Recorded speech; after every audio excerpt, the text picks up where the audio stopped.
আসসালামু আলাইকুম রহমতুল্লাহ। আল আহাদ সেন্টার থেকে আপনাদেরকে স্বাগতম। গত পর্বে আমরা সূরা আন-নিসার ১৬ থেকে ২৫ নং আয়াতের বাংলা অনুবাদ ধারাবাহিকভাবে আপনাদের সামনে উপস্থাপন করেছিলাম। আজ আমরা সূরা আন-নিসার ২৬ থেকে ৩৫ নং আয়াতের বাংলা অনুবাদ ধারাবাহিকভাবে আপনাদের সামনে উপস্থাপন করব ইনশাআল্লাহ। আউযু বিল্লাহি মিনাশ শাইতানির রাজিম। বিসমিল্লাহির রহমানির রহিম। আল্লাহ চান তার বিধান তোমাদের নিকট বর্ণনা করে দিতে এবং তোমাদেরকে পূর্ববর্তীদের রীতিনীতি তোমাদেরকে দেখাতে চান এবং অনুগ্রহ নিয়ে তোমাদের দিকে ফিরে আসতে চান। নিশ্চয়ই আল্লাহ তাআলা মহাজ্ঞানী মহাকৌশলী। আল্লাহ চান যে তিনি তোমাদের তওবা কবুল করবেন এবং যারা কামনার অনুকরণ করে তারা চায় যে তোমরা যেন বড় রকমের পথচ্যুত হও। আল্লাহ তোমাদের জন্য বিধান হালকা করতে চান এবং মানুষ সৃষ্টি করা হয়েছে দুর্বল রূপে।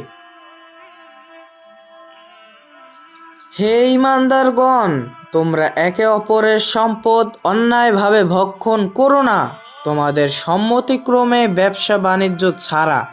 তোমরা নিজেদেরকে হত্যা করো না, নিশ্চয়ই আল্লাহ তাআলা তোমাদের প্রতি দয়াময়। উল্লেখিত কাজগুলো যে করবে সীমালঙ্ঘন এবং অত্যাচারের মাধ্যমে অচিরেই তাকে আমি আগুনে প্রবেশ করাবো এবং এটি আল্লাহর নিকট অতি সহজ। তোমরা যদি বিরত থাকো বড় বড় অপরাধগুলো থেকে যা তোমাদেরকে নিষেধ করা হয়েছে, তাহলে আমি তোমাদের ছোট ছোট অপরাধগুলো ক্ষমা করে দেব এবং আমি তোমাদেরকে সম্মানিত স্থলে প্রবেশ করাবো। তোমরা আকাঙ্ক্ষা করো না উহার প্রতি যা আল্লাহ তাআলা তোমাদের একের ওপরে অন্যকে দান করেছেন। পুরুষদের জন্য রয়েছে উহার অংশ যা সে উপার্জন করেছে এবং নারীদের জন্য রয়েছে উহার অংশ যা তারা উপার্জন করেছে। তোমরা আল্লাহর কাছে তার অনুগ্রহ চাও, আল্লাহ তাআলা সর্ব বিষয়ে বিশেষ অবহিত। পিতামাতা এবং নিকটতম আত্মীয়রা যা রেখে যায় তাদের প্রত্যেকের জন্য আমি করেছি উত্তরাধিকারী। যাদের সাথে তোমরা চুক্তিতে আবদ্ধ হয়েছ তাদের অংশ তাদেরকে দিয়ে দাও, নিশ্চয়ই আল্লাহ তাআলা সব বিষয়ের দর্শক।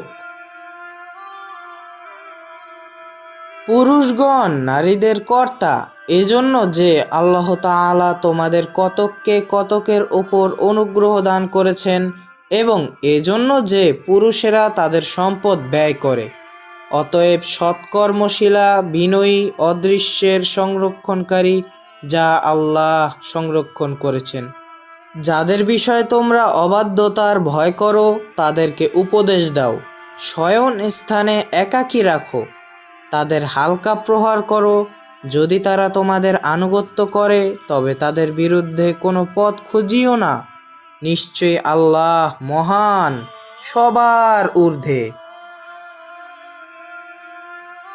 যদি তোমরা স্বামী স্ত্রীর মধ্যে বিরোধের ভয় করো তবে পুরুষের পরিবার থেকে একজন বিচারক পাঠাও এবং স্ত্রীর পরিবার থেকে একজন বিচারক পাঠাও। তারা যদি সংশোধন চায় তবে আল্লাহ তাআলা উভয়ের মধ্যে সংশোধনের সুযোগ করে দিবেন। নিশ্চয়ই আল্লাহ তাআলা সব বিষয়ে অবগত, সর্ব বিষয়ের খবর রাখেন।